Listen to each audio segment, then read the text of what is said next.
Dans le Mac de la Santé, aujourd'hui, on vous parle d'incontinence urinaire. C'est vrai que c'est une situation gênante, difficile à vivre, mais ça n'est pas une fatalité. Il existe des solutions et nous, on va les explorer avec vous et avec notre invité.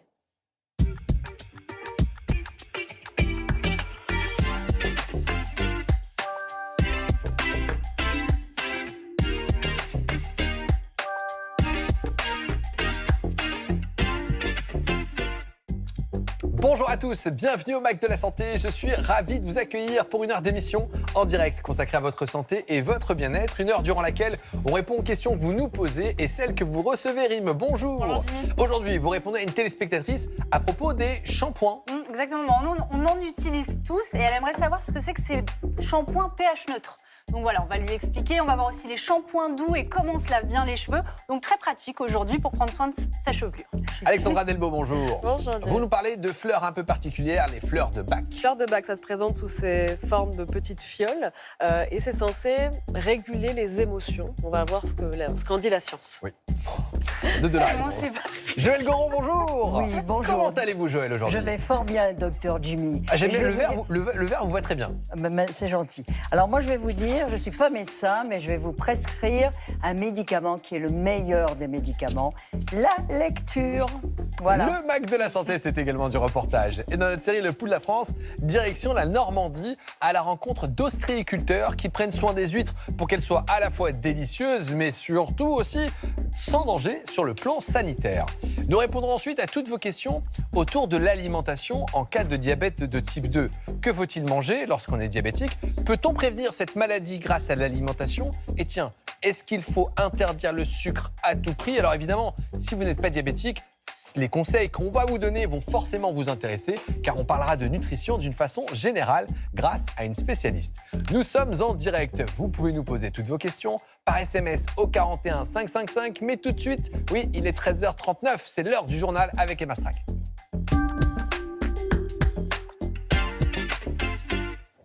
Bonjour Emma. Bonjour Jimmy et bonjour à vous.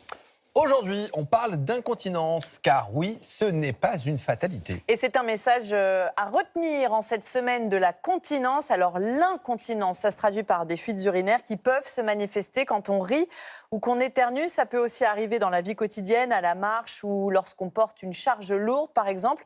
On estime que 3 millions de Français seraient concernés.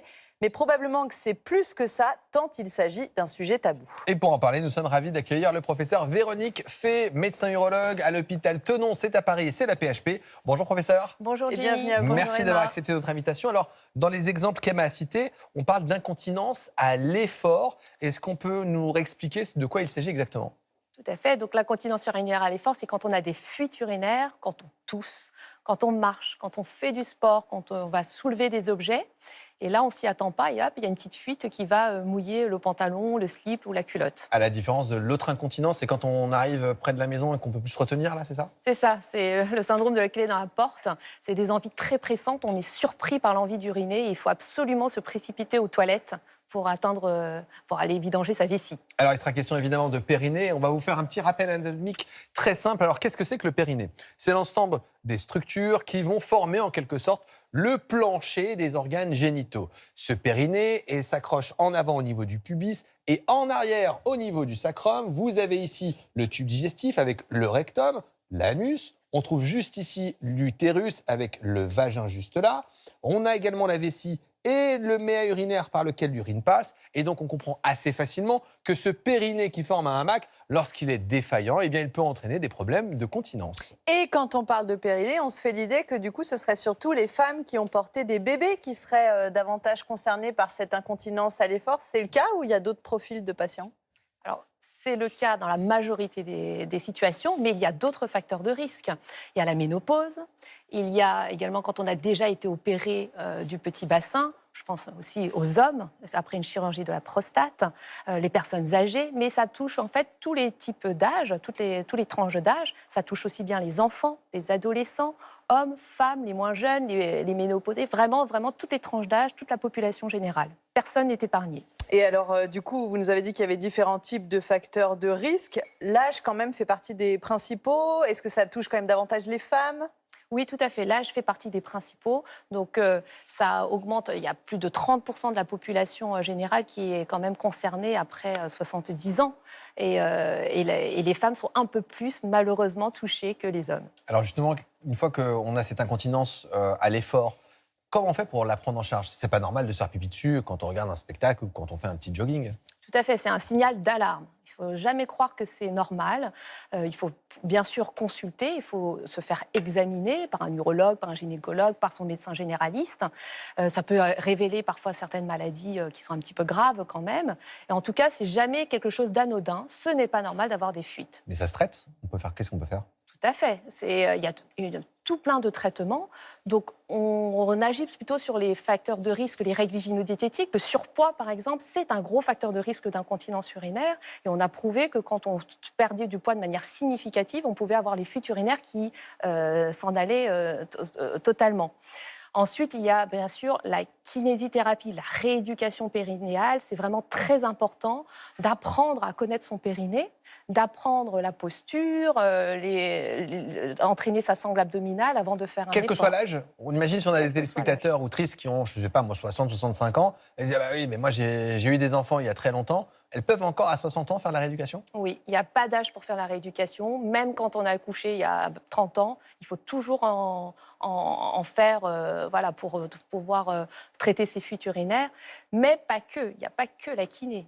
Il y a également des petits dispositifs, des PCR actuellement, qui sont c'est du matériel en silicone que on introduit dans le vagin et qui permet en fait de soulever, de faire un support, de reproduire votre plancher pelvien, comme vous l'avez montré, Jimmy, et qui permet aussi d'arrêter les fuites urinaires. Donc, il existe sans des aucune solutions. complication. On consulte à partir du moment où on a une première fuite ou on consulte parce que ça se répète quand même dans le temps? On consulte quand ça devient régulier, quand on a remarqué que ça avait un impact dans sa vie quotidienne, quand on commence à changer ses habitudes, quand on n'ose plus sortir de chez soi, quand on commence à être un peu angoissé. Et puis, Et à propos de changer ses habitudes, il y a quelque chose qui se traduit souvent, c'est que les personnes concernées arrêtent le sport. Et dans la campagne de cette année de l'Association française d'urologie, vous conseillez tout le contraire, c'est-à-dire de continuer le sport, mais alors pas tout type de sport, c'est ça, faut choisir.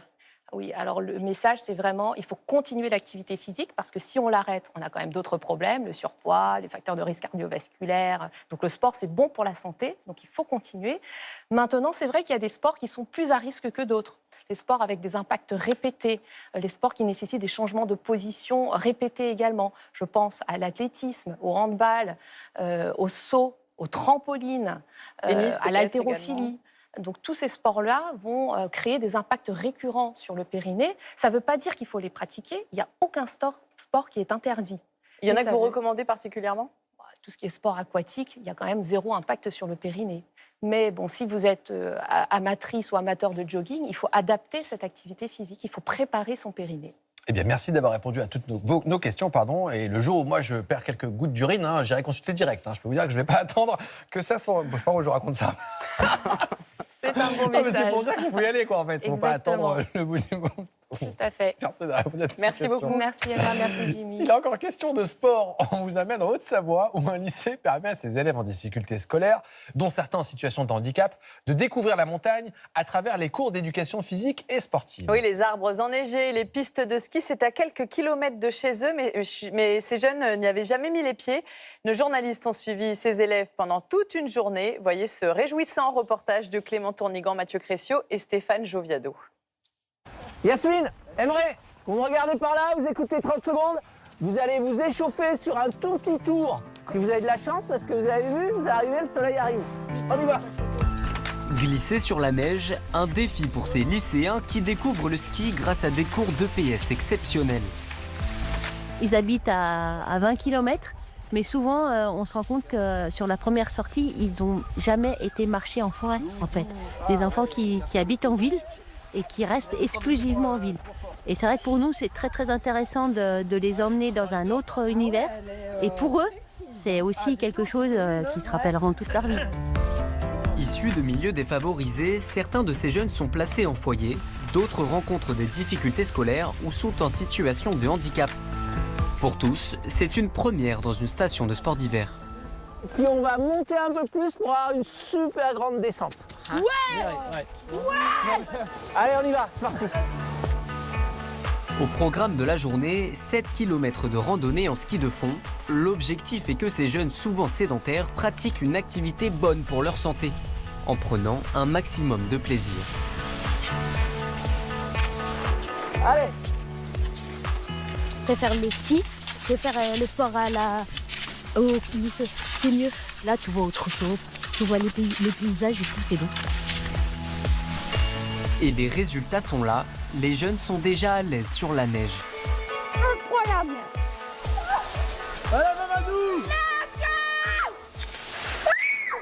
Maëlou, qu'est-ce que tu préfères dans la descente? Voir tomber les gens. Voir tomber les gens. Tomber sur les gens. Donc en fait, ce que vous aimez, c'est skier les uns sur les autres, c'est ça? Oui. Voilà. C'est être entre copains. Oui. Allez, hop. La journée est loin d'être terminée.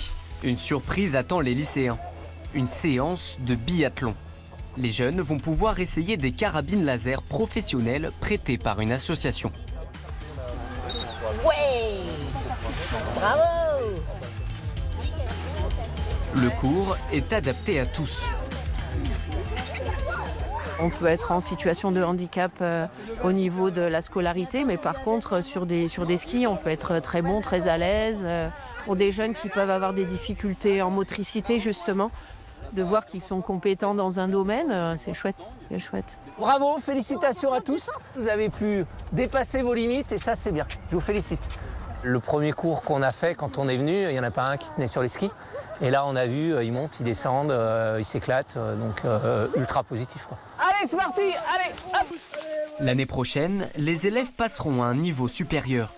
Un sport qu'ils attendent avec impatience, le ski de descente. Ça fait du bien, hein, ce grand bol d'air là. C'est Ça vrai. sent jusqu'ici l'air frais de la montagne. Et puis autre environnement, autre immersion, on vous propose un programme télé pour ce soir. Une plongée au cœur d'un service de réanimation dédié aux bébés nés prématurés ou présentant des malformations. L'hôpital des premiers jours, c'est un documentaire d'Éric Guéret et c'est ce soir à partir de 23h10 sur France 2. On prend de la hauteur pour terminer ce journal jusqu'aux portes de l'espace dans l'ISS avec Sophie Adno, notre astronaute tricolore. Et pour la première expérience scientifique française de la mission, elle s'est essayée à l'échographie. Pourtant, elle n'a absolument aucune connaissance en la matière. Et justement, c'était tout l'enjeu de tester une machine qui permet d'obtenir des images sans être guidée par des spécialistes depuis la Terre.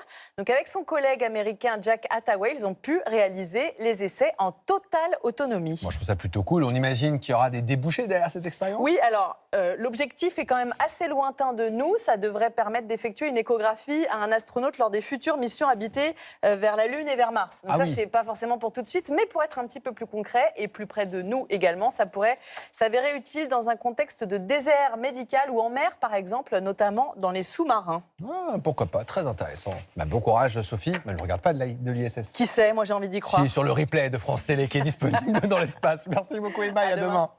Dans quelques instants, dans notre dossier du jour, nous répondrons à toutes vos questions autour de l'alimentation chez la personne diabétique de type 2. Alors, il sera question de traitement, de prévention et d'alimentation d'une façon plus générale. Dans notre série Le Pouls de la France, nous irons à la rencontre d'ostréiculteurs qui font tout pour proposer des huîtres excellentes, mais également sans danger sur le plan sanitaire. La chronique littéraire de Joël Goron qui nous partage ses bonnes lectures du moment. Vous connaissez probablement les fleurs de Bach. Alors, est-ce que ces fleurs ont réellement des vertus sur la santé? Elles apaiseraient a priori l'anxiété, le stress et même parfois la dépression. C'est la chronique d'Alexandra Delbo. Nous répondrons à la question d'une téléspectatrice qui aimerait savoir si les shampoings à pH neutre sont bons pour les cheveux et si on peut les utiliser également chez les enfants. Eh bien, c'est Rim qui lui répond dans un instant. On est en direct, on attend toutes vos questions par SMS au 41 555 et il est temps de retrouver nos chroniqueurs.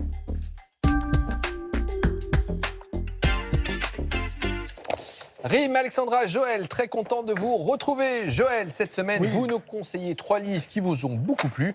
On commence avec Cucu de Camille Emmanuel ça vous plaît, ça, aux hein éditions J'ai lu. Bah oui, effectivement, un roman qui ne manque pas de piquant. Absolument. Alors, c'est quoi? C'est l'histoire, c'est une fille qui a 30 ans, qui est célibataire, qui travaille comme prof dans un lycée catholique et qui, elle est comme plein de gens, elle a beaucoup de mal à payer son loyer parce qu'elle ne gagne pas assez de fric. Et donc, jusqu'à présent, elle fait la nuit des romans érotiques Ah oui. pour se faire un peu de blé. D'accord, de Voilà, scène, de sous ambiance. pseudo, parce que par rapport à ses élèves, ce serait pas bon. Et puis, jusque-là, ça va très bien, elle est plutôt contente, sauf que son éditrice décide de frapper fort et de dire, bon, ça suffit avec les romans à l'eau de rose, tout ça, faut passer à autre chose. Les femmes veulent des choses un peu plus costauds. Donc, on va faire de ce qu'on appelle de la littérature du dark romance. Dark Ouais, romance. c'est-à-dire que c'est un peu plus violent, on se fait fouetter les fesses, enfin des choses comme ça. Je ne vous donne pas le détail, vous n'avez qu'à le lire si vous voulez apprendre toutes ces choses. Bon, et notre héroïne qui écrit se dit mais je vais jamais arriver à écrire des conneries pareilles. Comment je peux m'y prendre? Alors elle s'avale quelques rasades de whisky et elle se met devant son ordi et elle dit allez hop, on y va et tout. Et alors là, elle creuse le sujet et elle a beaucoup de mal à trouver son héros. Parce que ce héros, il faut qu'il change. C'est plus le médecin gentillet avec son infirmière. C'est plus ça. Non, ça devient maintenant un mec au CAC 40. Hein, vous voyez, Okay. Il est beau, il est intelligent. Non, il n'est pas intelligent. Il est con comme un balai. Ah, mince. Mais il est beau, il plaît aux femmes.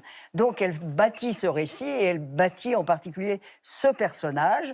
Et ce personnage, elle le bâtit tellement bien, elle y réfléchit tellement qu'il se retrouve pour de vrai sur son canapé. Oula. Ce mec-là, alors cette histoire qui va se passer entre eux, Ah. il faut que vous la lisiez, parce que c'est écrit avec énormément d'humour, c'est vraiment très très drôle, et en plus, c'est une leçon de féminisme, je dirais. Cucu. Camille Emmanuel aux Cucu, éditions. pas gnangnan. Cucu mais pas gnangnan, aux éditions J'ai lu. On continue avec un autre livre, avec des femmes qui sont toujours à l'honneur dans votre chronique aujourd'hui. C'est une bande dessinée cette fois, corps à corps, enceinte et bipolaire, de Lilia Alabanaise et Claire Pack aux éditions Stenkis. Un récit très personnel qui vous a touché. Oui, l'histoire c'est quoi? L'auteur a toujours rêvé d'être maman, depuis D'accord. qu'elle est petite. Et puis, un jour, elle se retrouve enceinte, elle l'a bien voulu, tout ça c'est bien, mais elle tombe dans une angoisse absolument monstrueuse et elle se pose une question, comme ça tout d'un coup, est-ce que je ne ferais pas mieux d'avorter parce que je vais vraiment pas bien? D'accord. Alors, elle voit un médecin qui lui explique que, ça, vous devez le savoir, cher docteur, c'est que, paraît-il, que dans le premier trimestre où les femmes sont enceintes, il y en a à peu près 15% qui se trouvent dans un état, leurs hormones, ça monte et elles ne vont pas bien. Bon. Donc, une fois qu'elle sait ça ne la calme pas beaucoup. Et elle se demande ce qu'elle va devenir, est-ce qu'elle continue à garder cet enfant et tout. Et finalement, elle va être obligée de rentrer en hôpital psychiatrique où on va enfin faire un vrai diagnostic alors qu'elle est toujours enceinte et qu'elle se demande toujours si elle va avorter. Le diagnostic, c'est qu'elle est bipolaire. Et qu'est-ce qu'elle va faire de ça? Et c'est le sujet de ce livre que je trouve extrêmement intéressant parce que elle prend position, je ne vous dis pas ce qu'elle décide, mais on lit cette chose et on se demande, on se pose une question, en tout cas moi je trouve qu'il faut se la poser, c'est est-ce qu'un enfant c'est une réparation de quelque chose? Voilà. Et ce qui est bien, c'est que c'est fait avec une bande dessinée, c'est pas un hasard, parce que ce livre fait d'une façon, je dirais, normale, ce serait un peu difficile à lire, et là, avec Bande le dessinée, cas ça passe très concret, bien. l'émotion, la finesse, vraiment, c'est... Corps et à de corps l'humour même, aux et de éditions l'humour. Stenkis. Joël, assez rapidement pour terminer, on a un livre d'un médecin, le docteur Baptiste Beaulieu. Où Oui. vont les larmes quand elles sèchent? C'est publié aux éditions Proches. Alors, Baptiste Beaulieu est médecin et il nous raconte des petites histoires qui se passent dans un petit cabinet d'un quartier. C'est pas le cabinet du grand dermato qui ne s'occupe que de vous ravouiller tout ce qui pend, là. Non, c'est un vrai petit médecin. Et pourquoi je l'aime et pourquoi j'ai aimé ce livre, c'est qu'à travers la vie des gens qu'il reçoit et qu'il écoute, il les écoute pour de vrai. Et on arrive à voir plein de petites histoires comme ça. Je trouve que c'est raconté avec beaucoup d'humour, beaucoup d'intelligence. Et surtout, parce qu'il y a une histoire, lui, il ne peut plus pleurer. C'est un médecin qui... Il se dit, mais j'ai quelque chose qui ne va pas. Qu'est-ce que j'ai? Il ne peut pas pleurer, parce qu'il lui est arrivé quelque chose dans sa vie que je ne vous dirai pas. Et c'est drôlement malin, je trouve. Il lui est arrivé quelque chose qui fait qu'il ne pleure plus. Vraiment, je vous le conseille. C'est très très bien vendu encore une C'est fois. émouvant. Baptiste Beaulieu, Où vont les larmes quand elles sèchent? C'est publié aux éditions Proches. Merci Joël pour ces 3 jolis coups de cœur. Rim, il y en a un qui vous donne plus envie que Oui, le corps à corps me dit beaucoup et j'avais lu le Baptiste Beaulieu, Baptiste de Beaulieu. très touchant. Alexandra? Bah, je vais prendre l'autre du coup. Ah bah voilà. Ah non, je disais que je l'avais lu celui-là, donc vous pouvez le prendre. Vous Alexandra. réglerez vos affaires juste après l'émission. Car tout de suite, c'est Alexandra qui nous donne plein de conseils.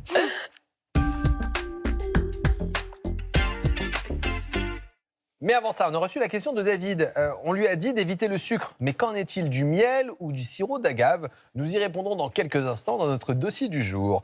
Alexandra, on va parler de ces petites fioles qui contiennent un liquide censé réguler les émotions et favoriser le bien-être mental. Les fleurs de bac, est-ce que vraiment c'est efficace? Alors d'ailleurs, quand on parle de fleurs de bac, c'est quoi? C'est n'importe quelle fleur ou il y en a plusieurs? C'est pas n'importe quelle fleur, il y en a 37 en tout. On trouve des fleurs d'olivier, de gentiane, de vigne bruyère. Ici, j'ai châtaignier. Et donc, ça se présente un petit peu sous cette forme. C'est une fiole. Voilà, avec des petites gouttes. Je vais essayer de ne pas en mettre partout.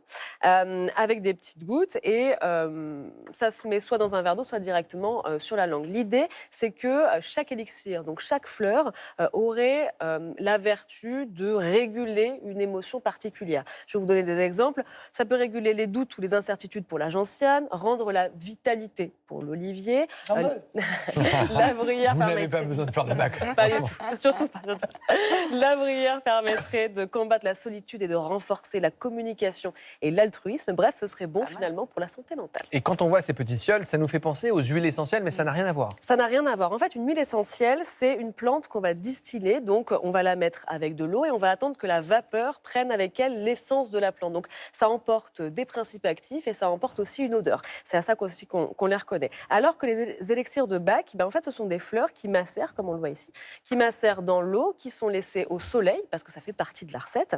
Et ensuite, le tout est porté à ébullition et puis on va les diluer. On dilue de moitié avec de l'alcool, de l'eau de vie. Ici, j'ai lu que c'était de l'eau de vie de raisin. Et ensuite, on va reprendre une petite goutte qu'on va rediluer à nouveau dans de l'alcool. Ah, le principe de dilution, ça nous rappelle un peu l'homéopathie en fait. Exactement, et c'est pas étonnant parce qu'en fait l'inventeur, Edward Bach, justement était homéopathe. L'homéopathie, donc je rappelle, c'est souvent des plantes justement dont les procédés en fait incluent une forte dilution. On dilue tant qu'à la fin il n'y a plus de principe actif quand qu'on retrouve justement sur les petites granules de sucre. Donc là c'est pareil, la dilution est un peu moins importante, elle n'est pas successive comme l'homéopathie d'ailleurs. Petit test avec vous directement, Joël. Qu'est-ce que vous sentez? Du bois. Du bois. C'est l'alcool. Je pense que c'est l'alcool Ouais, et c'est uniquement l'alcool. En revanche, on ne sent pas de fleurs. Il n'y a pas de fleurs. Ah oui. Et donc, c'est encore la différence avec l'huile essentielle, c'est que justement, on n'a pas capté d'essence avec. On n'a pas concentré, en fait, les goûts et donc les principes actifs. Et donc, potentiellement, il n'y a pas grand-chose dedans. Et pourtant, on appelle ça un élixir. On se dit, oh, c'est un élixir, c'est Ouais, absolument ça. incroyable. Exactement. Mais que dit la science? Est-ce qu'il y a des études qui s'intéressent justement à l'efficacité? Il y en a une que je vous ai sélectionnée ici. Elle date de 2009. Donc, c'est une étude qui a regardé plusieurs études qui traitaient justement de différents troubles, notamment l'anxiété liée aux examens et puis le stress de façon générale. Il y a aussi le TDAH, donc le trouble de déficit de l'attention avec ou sans hyperactivité. Et puis, la gestion de la douleur. Ce sont 6 études, finalement, qui arrivent à une conclusion qui est assez claire, c'est que les fleurs de Bach n'ont pas d'efficacité, n'a montré aucun bénéfice global par rapport au placebo. Ça veut dire que quand on donne un placebo, donc un traitement dans lequel on sait qu'il n'y a rien dedans, il n'y a aucune différence avec le fait de prendre justement ces gouttes de fleurs de Bach. Il y a eu d'autres études après ça, parce que 2009 c'est un petit peu vieux, il y a eu d'autres études mais rien qui prouve grand-chose. Et puis il y a un autre élément que je trouve intéressant, c'est qu'il n'y a pas de contre-indication. C'est-à-dire que quand j'ai recherché pour femmes enceintes, bébés, on peut donner ça avec des bébés. Alors là il y a de l'alcool, donc bien sûr que non, mais il y a des formules sans alcool et tout est recommandé. Donc du nourrisson jusqu'à la personne âgée, jusqu'aux personnes potentiellement malades. Et ça, on se dit, s'il n'y a pas d'effet secondaire, s'il n'y a pas d'effet indésirable, c'est potentiellement qu'il n'y a aucun effet. Si ce n'est l'effet peut-être placebo, on a envie de dire, au pire, ça ne marche pas et c'est pas très grave. au pire, mais il y a toujours quelque chose avec ça, avec les médecines qu'on dit alternatives ou les pratiques qui sont un peu douces, c'est quand elles se substituent à la médecine. Je rappelle, ça, ce sont des compléments alimentaires. Ça peut se vendre en pharmacie, mais ce ne sont pas des médicaments. Donc là, il y a toujours un risque de se tromper ou de ne pas tout à fait comprendre que ce sont des compléments alimentaires. Et donc, il n'y a pas de preuve d'efficacité par rapport à ça. Ensuite, quand on prend la liste des émotions qui sont censées être régulées par l'ensemble des fleurs de Bach, on trouve la peur, l'insécurité, les doutes, les incertitudes, le manque d'intérêt pour le présent, la solitude, le désespoir, le découragement. Ça vous dit quelque chose ? Ah, ça ressemble un peu à la dépression quand même. Ça ressemble un peu à la dépression. Et en fait, c'est un peu le risque pour moi qui existe avec ça, c'est de cocher toutes les cases de la dépression, de ne pas s'en apercevoir, de se tourner vers ça plutôt que vers un médecin. Donc si jamais vous ressentez des émotions très négatives comme ça, de manière très forte et pendant trop de temps, il faut même pas me faire confiance à moi, il faut tout de suite se tourner vers un médecin. Eh bien, merci de ces précisions plus qu'utiles, Alexandra. Et tout de suite, on prend le pouls de la France, direction la Manche.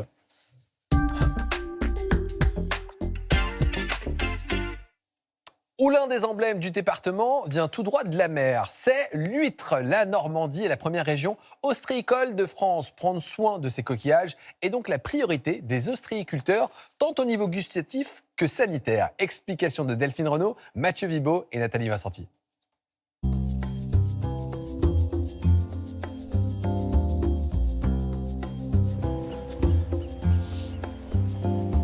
Ça, c'est des parcs de réserve.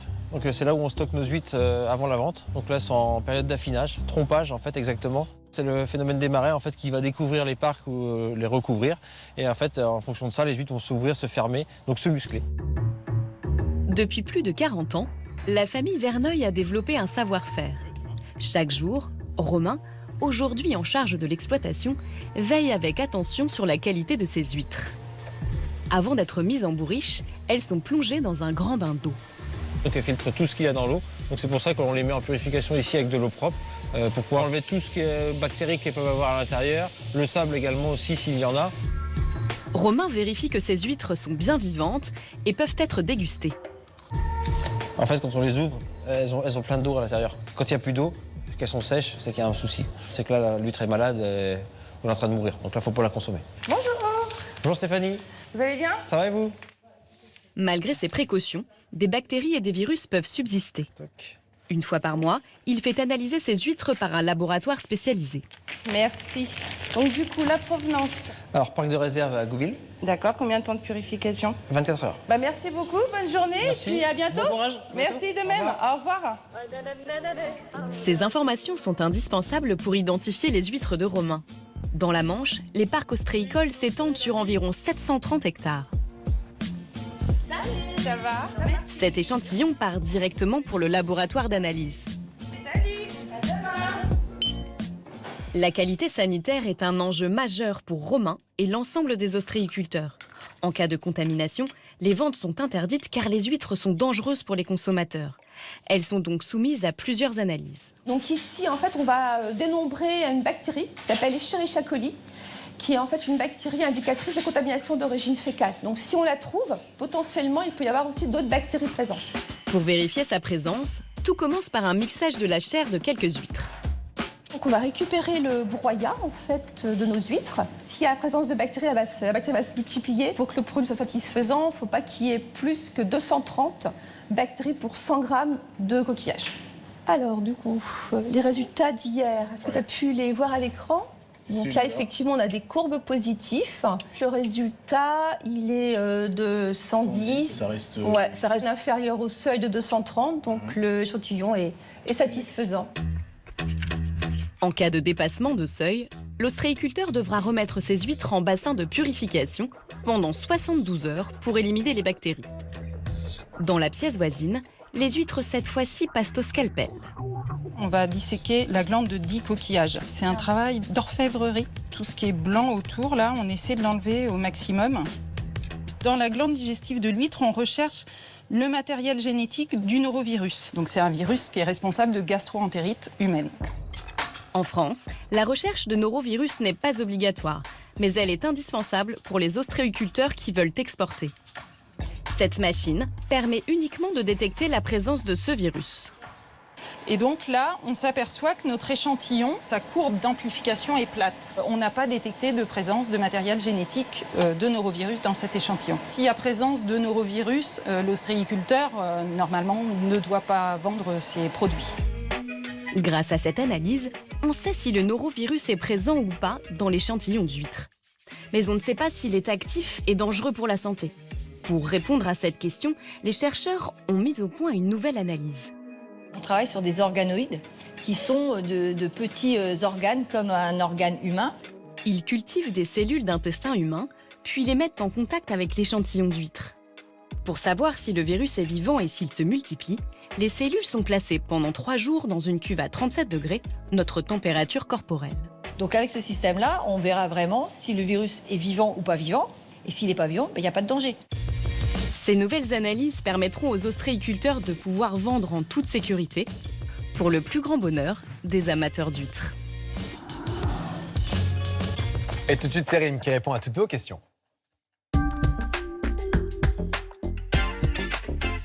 Alors, c'est Vicky qui a écrit, on dit souvent que les shampoings pour les enfants ont un pH neutre et sont donc adaptés à leurs cheveux. Mais est-ce qu'ils peuvent convenir aux adultes? Est-ce qu'il y aurait finalement un avantage à utiliser donc ces shampoings au pH neutre? Alors, je vais vous demander autour de la table, vous utilisez quoi, vous, comme shampoing? Un de celui-là. Donc, shampoing doux? Oui. Vous, Alexandra? Pas doux, pas pH neutre. Vraiment, je les prends en supermarché où il n'y a pas toute cette gamme très, très verte. Et vous, Jimmy? Du liquide vaisselle, comme ça se fait. Ah, mais oui, voilà, c'est pour ça que vous avez de si à la beaux fois cheveux. les assiettes et les cheveux. Ça avait raison, gagner du temps. Tout en un, c'est parfait. Donc voilà, en gros, donc le shampoing à pH neutre, on les voit dans les rayons, on ne sait pas forcément à quoi ça correspond. Et c'est un shampoing dont le pH, c'est-à-dire le niveau d'acidité, est proche de celui du cuir chevelu. Et donc, il va être ni trop acide, ni trop basique. Alors, notre cuir chevelu, lui, il a un pH comme la peau, entre 4,5 et 5,5. Et donc, les shampoings au pH neutre, eh bien, se rapprochent de ce chiffre dans l'idée que ça protège notre peau. Bon, ça paraît du bon sens, mais du coup, est-ce que ça change vraiment quelque chose? Est-ce que c'est bien? Alors, pour le professeur Sophie Leduc, qui est dermatologue et qui est spécialiste des cheveux, ce qu'elle m'expliquait, que c'est pas forcément un critère essentiel. C'est pas quelque chose de négatif, mais c'est pas essentiel. Ça va pas améliorer la qualité de votre cheveu. En revanche, plutôt que pH neutre, ce qui nous intéresse, c'est de prendre un shampoing doux. Vous avez, par exemple, ici écrit extra doux. Voilà, sur tous ces modèles, eh bien, il y a écrit doux. Alors pourquoi? C'est parce qu'en général, non seulement ces shampoings ont un pH proche de celui de la peau, mais en plus, ils ont une liste de composés très courte. Et ça, c'est intéressant.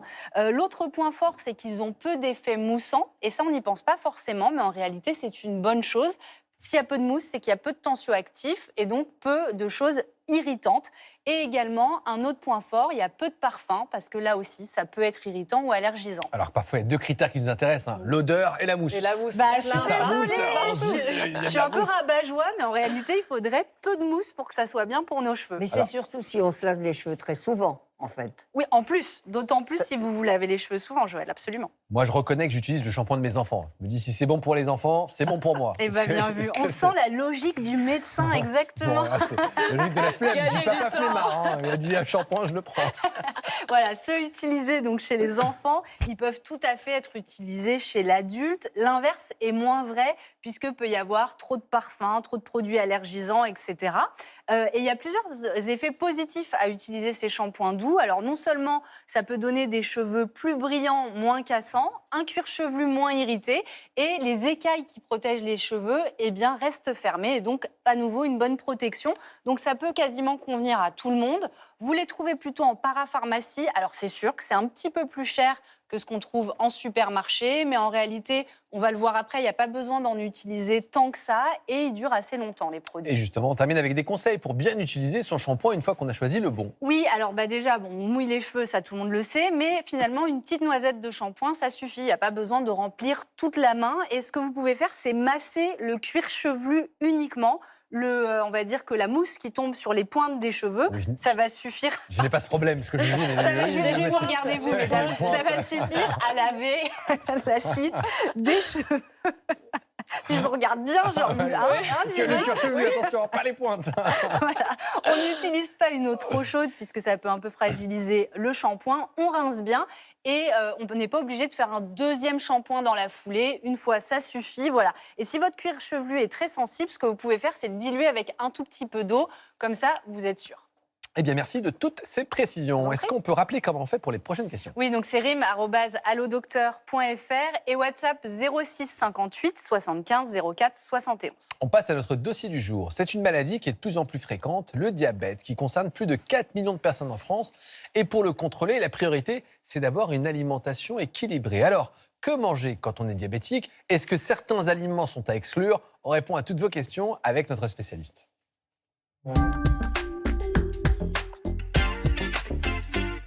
Et nous sommes ravis d'accueillir le docteur Sopio Tatoulashvili, médecin nutritionniste à l'hôpital Avicenne à Bobigny et également diabétologue. Bonjour. Bonjour. Merci d'avoir accepté notre invitation. Vous pouvez encore nous envoyer vos questions par SMS au 41 555.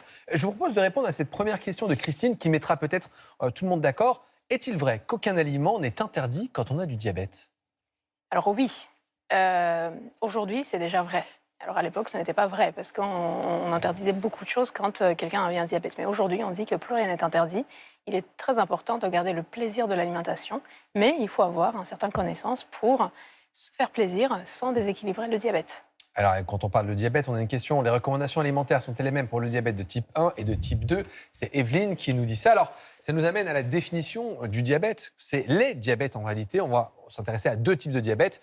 Le diabète de type 1 qui ne concerne pas aujourd'hui, c'est une maladie auto-immune. C'est des anticorps qui vont venir attaquer votre pancréas qui normalement produit de l'insuline. S'il n'y a plus d'insuline, le taux de sucre monte très rapidement dans le sang, c'est le taux de sucre. Et par conséquent, c'est un diabète qu'on observe plutôt chez le sujet jeune, dans l'enfance ou le jeune adulte. Mais ça ne nous concerne pas aujourd'hui. On va s'intéresser au diabète de type 2, qui est un diabète un peu plus insidieux, qui évolue dans le temps. On commence avec ce qu'on appelle de l'insulinorésistance. Votre pancréas produit une insuline qui marche un peu moins bien, notamment à cause du surpoids, à cause du manque d'activité physique. Par conséquent, le pancréas s'épuise et au bout d'un moment, le taux de sucre finit par monter et on aboutit à du diabète. Quand on regarde les définitions, quel que soit le diabète, on considère que votre taux de sucre est normal lorsqu'il est inférieur à 1 g le matin à jeun et on parle de diabète à partir de 1,26 g. Ça veut dire qu'on a une zone intermédiaire de 1,1 à 1,26 où on n'est pas encore diabétique. On a un prédiabète. Et si on a un prédiabète, on nous dit c'est un peu limite. Est-ce qu'on peut déjà jouer sur l'alimentation pour repasser dans la zone verte? Oui, bien sûr. Surtout, il faut jouer sur l'alimentation parce que quand on a un prédiabète, on ne nous donne pas les médicaments à ce stade. Et ce qu'on conseille, c'est vraiment une alimentation équilibrée et l'activité physique. Donc ça, c'est la nutrition, globalement les deux. Donc ça, c'est vraiment la base de traitement de prédiabète et de diabète. David nous demande si on doit éviter le sucre. Mais qu'en est-il du miel ou du sirop d'agave? C'est vrai qu'on se dit diabétique, je vais arrêter le sucre. Et quid des alternatives aux autres sucres, les bons sucres? Le sucre naturel, souvent mes patients me disent ça aussi. Le miel, c'est du bon sucre parce que c'est le sucre naturel. Alors, le miel, il faut savoir que le miel est composé de saccharose, qui est le disaccharide. C'est tout comme le sucre de table. Donc, c'est du sucre. C'est du sucre comme le sucre de table. Même s'il est naturel. Même si le miel est naturel, l'effet sur la glycémie est le même. Donc en fait, ok, c'est mieux, mais c'est quand même à consommer. Qu'est-ce qu'on fait? On l'interdit pas non plus. Ce n'est pas interdit, on peut consommer, mais il faut juste savoir comment consommer, comment l'accompagner pour éviter un pic d'hyperglycémie. Donc ce qu'on conseille en général, si on a envie de manger le sucre, un gâteau par exemple, c'est bien de manger à la fin d'un repas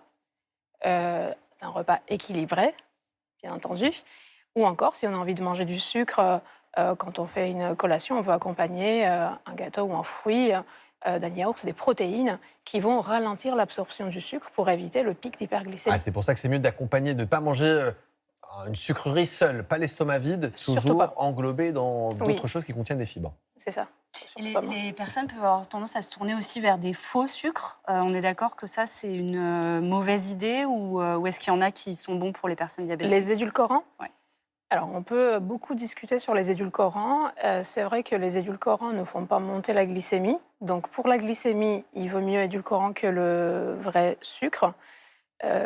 C'est pas pour autant que je vais conseiller de consommer les édulcorants parce que jusqu'en 2015, le HAS avait émis l'avis que les édulcorants, il n'y avait pas de danger pour la santé. Mais depuis, il y a d'autres études qui sont sorties, des études de cohorte françaises sur la neutrinée de santé notamment, qui ont montré que c'est des études d'association, mais il y a quand même des associations entre la consommation des édulcorants et des différentes maladies comme le cancer, les maladies cardiovasculaires, etc.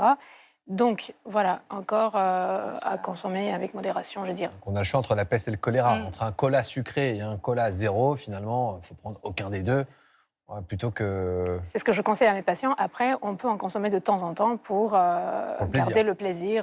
Voilà. Justement, on a Christiane qui nous dit, est-ce qu'il y a des aliments qui sont interdits? Si oui, lesquels? Quels sont les aliments interdits en cas de diabète de type 2? Il n'y a pas d'interdit, mais il y a des aliments qu'on devrait consommer avec modération.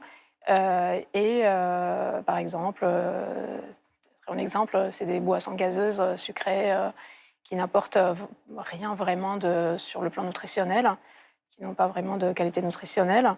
C'est juste pour le plaisir qu'on va prendre. Donc, si on peut minimiser, c'est ce qu'il y a de mieux, par exemple. À l'inverse, est-ce qu'on peut manger plusieurs fruits par jour? C'est Laura qui nous pose cette question. Alors, depuis les recommandations de 5 fruits et légumes par jour, je suis souvent confrontée à ça. Les patients me disent, voilà, je mange beaucoup de fruits, c'est bien, c'est bon pour la santé. Oui, mais les fruits sont sucrés. Et ça fait monter la glycémie. Donc, il ne faut pas oublier ça. Ce qui est conseillé, c'est de consommer une portion de fruits à la fin d'un repas, encore une fois, après un repas équilibré, pour éviter le pic d'hyperglycémie. Après, entre le fruit, les compotes et les jus de fruits... Armande nous pose cette question. Différence entre fruits et compotes. Est-ce qu'en termes d'apport nutritionnel, c'est la même chose?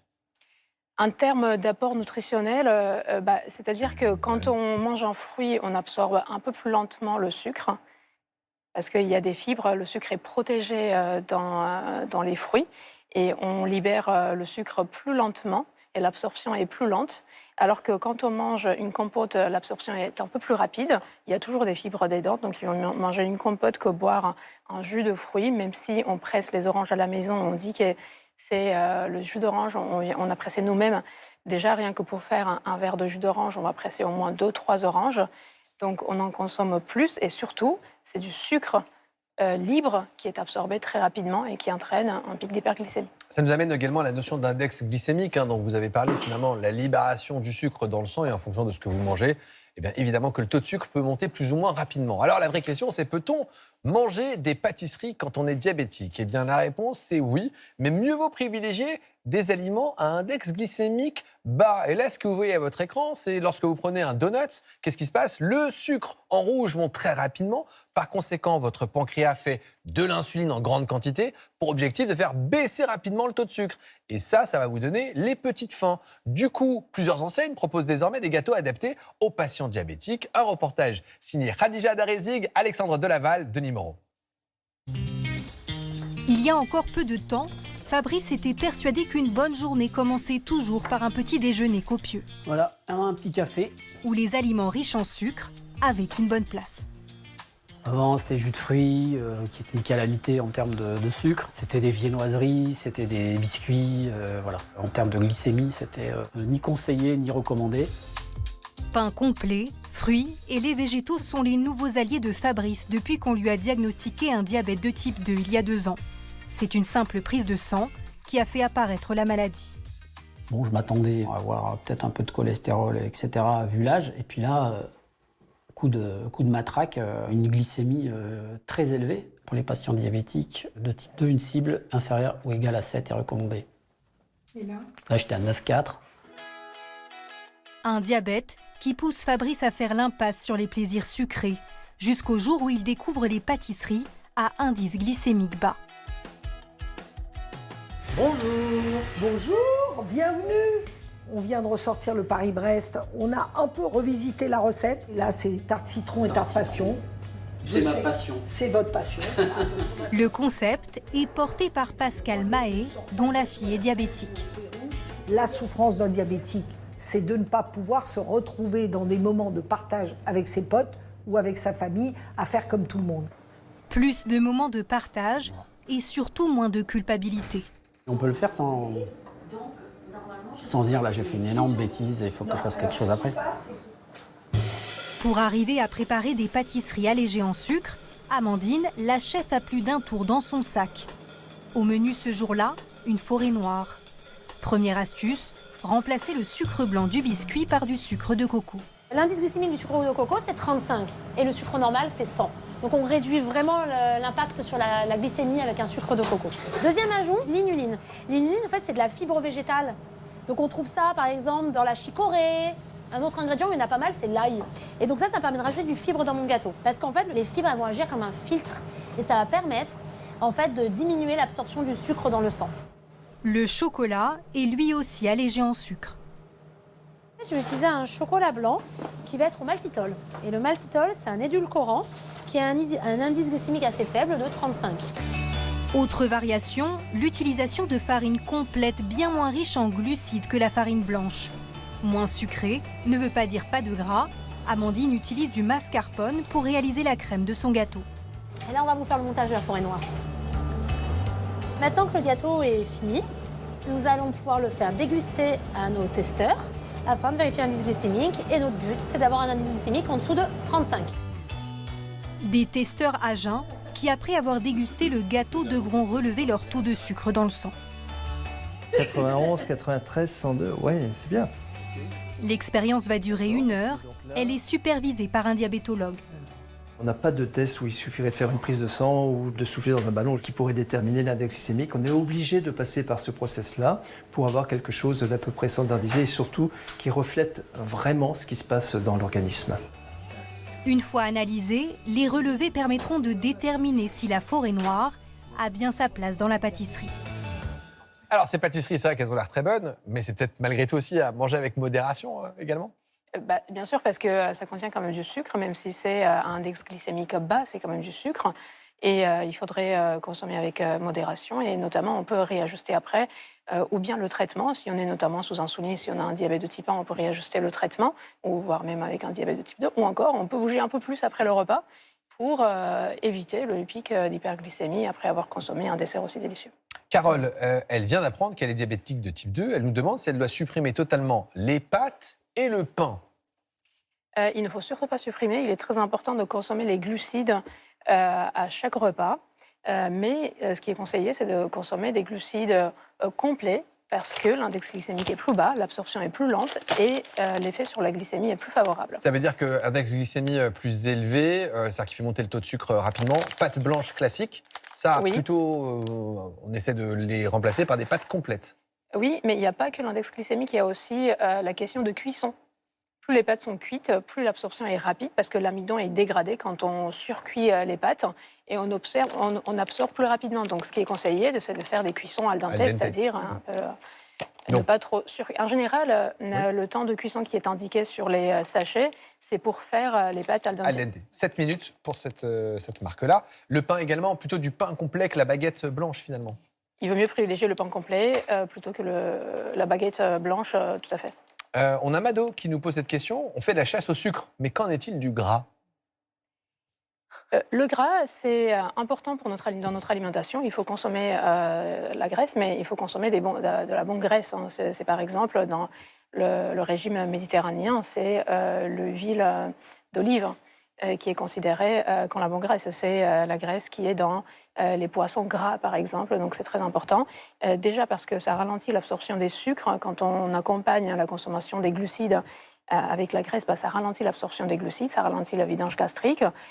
Et on en a aussi besoin, c'est important dans notre alimentation. Donc, il ne faut pas supprimer la graisse. Et le sel, il faut y faire attention quand on est diabétique ? Le sel n'agit pas directement sur la glycémie, mais le sel, il faut faire attention, notamment dans le cas de diabète de type 2, parce que quand on a un diabète de type 2, on est souvent en surpoids, en obésité. On a souvent ce qu'on appelle le syndrome métabolique, c'est-à-dire on a souvent une hypertension artérielle. Donc le sel peut agir sur justement l'hypertension artérielle, donc c'est important aussi de faire attention au sel.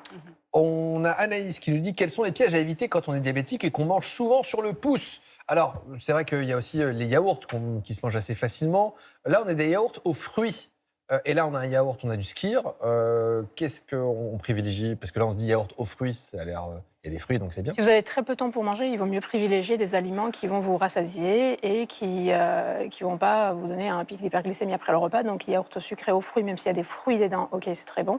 Mais il y a aussi le sucre, donc il vaut mieux éviter. Donc, moi, je dirais plutôt... ou bien le skyr, parce que le skyr contient plus de protéines, donc ça nous rassasie un peu plus longtemps. Et il y a moins de sucre dedans. Donc, ça peut être le skyr ou ça peut être le petit suisse, voilà, par exemple. Ça peut être un yaourt nature, voilà, non sucré. Est-ce que perdre du poids peut faire disparaître le diabète de type 2 ? C'est Marlène qui nous pose cette question. Alors, si on est en surpoids ou en obésité et on perd du poids, on peut très bien revenir un peu en arrière. On a un peu peur de dire le mot disparaître, on a peur de dire de guérir le diabète de type 2, mais on dit la rémission. Ah, quand même. On peut oui, obtenir une rémission de diabète de type 2. Camille, elle a un diabète gestationnel, c'est-à-dire un diabète qu'on a découvert durant la grossesse. Quels sont les aliments qui ont le moins d'impact sur la glycémie après un repas ? Après un repas. Enfin, au cours d'un repas, mais quels sont les aliments qui ont moins d'impact ? On peut manger des légumes, des protéines avec un peu de graisse. Donc, c'est des aliments qui ont moins d'impact sur la glycémie. Et si on se tourne vers ce genre de petite barre, là, on a une barre matin, sésame, abricot, Nutri-Score A. Si c'est du Nutri-Score A et que je suis diabétique, est-ce que ça veut dire que c'est bon pour moi ? Alors, Nutri-Score, c'est un très bon score simple, visuel, qui nous donne l'information sur la qualité nutritionnelle des aliments. Et ça nous permet de choisir très facilement entre les différents aliments de même groupe. On a plutôt la tendance à prendre A ou D, par exemple. Mais Nutri-Score donne les informations sur le contenu en sucre, en sel, en protéines, en fibres, tout ce qui est le contenu en fruits, légumes, des légumineuses, etc. Seule chose, le Nutri-Score ne va pas donner l'information sur le degré de transformation des produits alimentaires et sur les additifs. Mais pour cela, vous pourrez regarder la liste des ingrédients pour voir si vous avez, par exemple, les noms... Là, ici, on a du sirop de glucose notamment. On a rajouté du malt de blé. On a mis des arômes dedans, des fibres de chicorée, des flocons d'avoine. Mais en termes de sucre, on n'a que 5 grammes de sucre par barre et beaucoup de fibres. Donc bon, c'est... Si on n'a pas vraiment le choix, il vaut mieux consommer Nutri-Score A que D, mais il ne faut pas oublier que c'est toujours mieux de consommer des produits bruts et éviter les produits transformés et ultra-transformés. De toute façon, il faut se faire accompagner par un diabétologue ou un nutritionniste, en réalité. C'est très important qu'une personne avec un diabète de type 2 soit éduquée sur l'alimentation, parce que c'est la base de traitement. C'est la base de la vie, une bonne alimentation également. Même en dehors de diabète, exactement. Eh bien, merci d'avoir répondu à toutes nos questions. Rym, Alexandra, Joël, merci à vous, c'est toujours très agréable. Voilà, c'est déjà la fin de cette émission. Si vous souhaitez voir ou revoir l'enquête de santé d'hier présentée par Marina Carrère-Dancos et Inorama Lagré consacrée à l'obésité, rendez-vous sur la plateforme France.tv. Demain, on répond à toutes vos questions autour des nouveaux traitements dans le cancer du poumon. Je vous souhaite une excellente journée sur France 5. Je vous dis à demain.